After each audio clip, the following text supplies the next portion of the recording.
नहीं, राष्ट्रीय अध्यक्ष पूरे भारत का भ्रमण राष्ट्रीय अध्यक्ष होने के बाद से लगातार कर रहे हैं।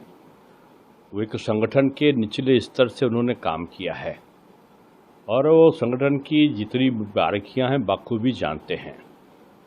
संगठन मर्मज्ञ माननीय संतोष जी भी साथ में दौरे पर रहे, इसलिए एक महत्वपूर्ण ये क्रम रहा है।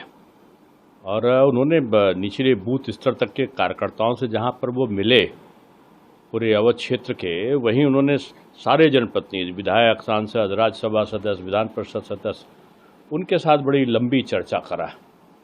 वो पार्टी के वरिष्ठ लोगों से भी मिले और मैं समझता हूँ कि 2 दिन के इस व्यस्त कार्यक्रम में भी वो अपने प्रेरणा स्रोत जो रहे हैं दीनदयाल उपाध्याय जी, अटल बिहारी वाजपेयी जी, श्यामा प्रसाद मुखर्जी के स्मारक पर भी गए और उन्होंने अपने एनडीए के साथियों से भी बात किया। तो एक सक्रिय और संगठननिष्ठ अध्यक्ष की इससे बड़ी विशेषता क्या हो सकती है? नहीं, पूज्य सरसंघचालक जी के बयान पर कोई टिप्पणी नहीं कर सकता।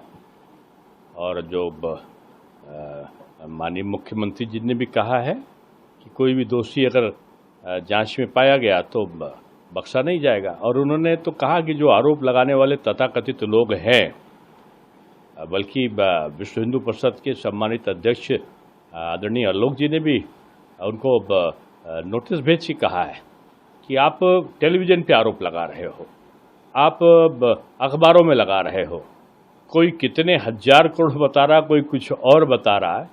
तो जिसके पास जो सबूत हो तो आप ला कर दो, अगर सबूत नहीं है तो किसी को बदनाम करना बंद करो। जो कुछ कहना, जब एसआईटी का गठन है और एसआईटी खुलेआम आपसे सबूत मांग रही है, तथ्य मांग रही है, तो उसको देना चाहिए। अगर कोई नहीं दे रहा है इसका मतलब उसका राजनीतिक स्टंट है। मैं समझता हूँ कि जो एसआईटी ने भी कहा है, माननीय मुख्यमंत्री जी ने भी कहा है और विश्व हिंदू परिषद के अध्यक्ष ने भी कहा है, तो लोगों को आरोप लगाने से पहले सबूत प्रस्तुत करें एसआईटी के समक्ष। अखिलेश यादव ने एक्स पर भाजपा हमला कहा है, राम मंदिर में जो दान हुआ है, रामचरित मानस सुरक्षित नहीं है, घोटाला हुआ है। मैंने इसका उत्तर अभी दिया आपको कि जो लोग इस प्रकार की बातें कर रहे हैं, उनके पास सबूत हो तो प्रस्तुत करें, और अगर सबूत नहीं है तो इस प्रकार के आरोपों से बचना चाहिए। चिराग पासवान जी लखनऊ में बहुत बड़ी बैठक की उन्होंने। नहीं, वो हमारे एनडीए के विश्वस्त सहयोगी हैं और उनका अपना एक स्वतंत्र दल है, उसकी फॉलोइंग है। अगर वो अपने संगठन के कार्यकर्ताओं को संगठित करके कोई मार्गदर्शन देते हैं तो अच्छी बात है।